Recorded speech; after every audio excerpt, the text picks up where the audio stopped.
Le Canada vient de changer la donne, sans avertissement. Pas de montée en puissance progressive, juste une série de frappes directes que Washington ne pourra pas ignorer. De nouveaux péages pour les camions américains se rendant en Alaska, une augmentation de 25% du prix de l'énergie exportée vers les entreprises américaines, le retrait des alcools américains des rayons des magasins de la Colombie-Britannique.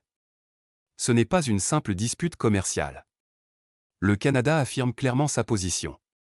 Il ne s'agit pas de différends mineurs, mais d'un changement de ton dans les relations avec les États-Unis, sans hypothèse de relations harmonieuses ou de coopération automatique.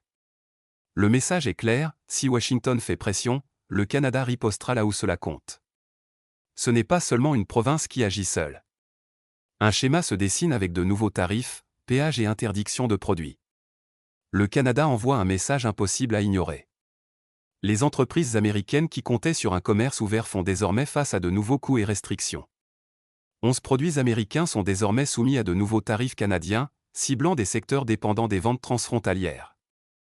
Les biens qui circulaient librement sont désormais affectés par des coûts plus élevés et des marges plus serrées. La Colombie-Britannique fait payer davantage aux camions américains pour le transport de marchandises. L'augmentation de 25% du prix de l'énergie en Ontario oblige les acheteurs américains à absorber le coût ou à chercher ailleurs. Dans les magasins d'alcool à travers le Canada, les marques américaines disparaissent des rayons. Les entreprises qui voyaient le Canada comme un marché stable sont désormais confrontées à des dépenses plus élevées, des chaînes d'approvisionnement perturbées et un accès limité. Les producteurs d'alcool américains sont parmi les plus touchés, leurs marques étant retirées des étagères canadiennes. Les distilleries et exportateurs américains perdent une source majeure de revenus. La Colombie-Britannique a ordonné le retrait de tous les alcools américains de ses magasins d'État, et d'autres provinces suivent le mouvement. Les distilleries, vignobles et brasseries américaines perdent soudainement un de leurs plus grands marchés étrangers. Les bars, restaurants et détaillants qui dépendaient de ces marques doivent s'adapter. Les importations canadiennes d'alcool américain valaient des centaines de millions de dollars par an. Couper cet approvisionnement entraîne des pertes de revenus, un surplus de stock et une course pour trouver de nouveaux acheteurs. Mais l'alcool n'est qu'une partie du problème. Le Canada augmente aussi le coût du transport transfrontalier, forçant les entreprises américaines à absorber de nouveaux péages et des frais de transport accrus. Chaque mile coûte désormais plus cher. Les camions américains traversant la Colombie-Britannique doivent payer de nouveaux péages inévitables. Les entreprises dépendant du transport transfrontalier subissent un impact direct. Les transporteurs routiers ne fonctionnent pas avec de larges marges bénéficiaires. Quelqu'un doit absorber la différence, les entreprises expédiant les marchandises ou les consommateurs. Aliments, matières premières, produits électroniques, tout ce qui repose sur ces routes coûte désormais plus cher. Trouver une alternative n'est pas simple pour les expéditions vers l'Alaska. Le Canada n'est pas seulement la meilleure route, c'est la seule viable. Rerouter par les États-Unis entraîne des coûts supplémentaires en carburant et en temps, rendant ces péages inévitables. Les entreprises de transport et les fabricants s'adaptent déjà. Certains augmentent les prix tandis que d'autres réduisent les expéditions. Ce n'est pas seulement un inconvénient, c'est une pression financière supplémentaire sur de multiples industries. Ce coût porté n'est qu'un des nombreux facteurs perturbant le commerce, et la prochaine contrainte est déjà là. Les exportations d'énergie de l'Ontario vont devenir 25% plus chères pour les acheteurs américains, augmentant ainsi les coûts pour des entreprises déjà sous pression. L'Ontario vient d'augmenter les prix de l'électricité pour les acheteurs américains, et les effets sont immédiats.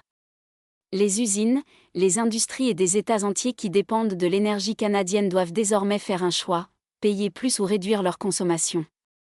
L'électricité provenant de l'Ontario vers les États-Unis est désormais vendue à un prix plus élevé. Si les États-Unis intensifient leurs mesures, je n'hésiterai pas à couper complètement l'électricité. Seuls les acheteurs américains sont touchés, tandis que les consommateurs canadiens ne voient aucun changement. Ce n'est pas une fluctuation du marché, c'est une décision politique. Les industries lourdes qui dépendent de coûts énergétiques stables, comme la fabrication, l'exploitation minière et le traitement des matériaux, sont les plus durement touchées. Sans alternative rapide, beaucoup absorberont les coûts pour le moment, mais des changements à long terme sont inévitables. Tous les États américains ne seront pas affectés de la même manière.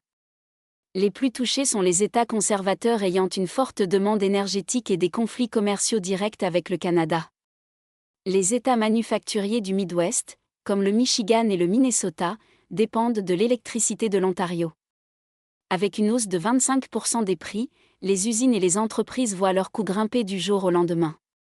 Le Kentucky et le Tennessee, où est produite l'industrie du bourbon américain, perdent un marché clé à l'exportation, car les magasins de spiritueux canadiens retirent les marques américaines de leurs rayons. Le Canada a importé pour plus de 43 millions de dollars de whisky du Kentucky l'année dernière, un marché qui est en train de disparaître. New York et d'autres États frontaliers dépendent d'un commerce fluide avec le Canada. Avec de nouveaux péages pour les camions et des retards aux frontières, le coût du transport des marchandises augmente, affectant directement les économies locales. Le schéma est clair, le Canada cible les régions qui dépendent le plus de son marché. Ce sont également les mêmes régions qui ont soutenu par le passé les droits de douane et les restrictions commerciales américaines sur les produits canadiens. Mark Carney a clairement indiqué que le Canada avance sans dépendre des États-Unis. Il ne parle pas seulement de tarifs douaniers ou de politiques énergétiques, il expose un plan visant à réduire la dépendance du Canada vis-à-vis de l'économie américaine dans son ensemble.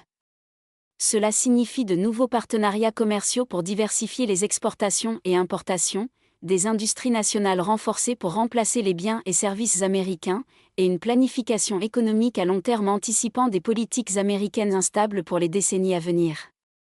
L'économie canadienne s'est construite sur des liens profonds avec les États-Unis, mais Carney prépare un avenir où ces liens ne seront plus fiables. Les entreprises sont incitées à s'adapter, les chaînes d'approvisionnement sont réorganisées et les stratégies économiques sont révisées pour privilégier la stabilité plutôt que les cycles commerciaux américains. Moins de Canadiens traversent la frontière, moins réservent des vacances aux États-Unis. Les entreprises des villes frontalières américaines en ressentent déjà l'impact. Le voyage transfrontalier a toujours été un élément clé de l'économie des États américains proches du Canada, mais aujourd'hui, les chiffres sont en baisse, moins d'excursions d'une journée, moins de courses transfrontalières et moins de dollars canadiens dépensés dans les magasins, hôtels et restaurants américains. Les détaillants des villes frontalières, qui dépendent des consommateurs canadiens, ressentent déjà la différence.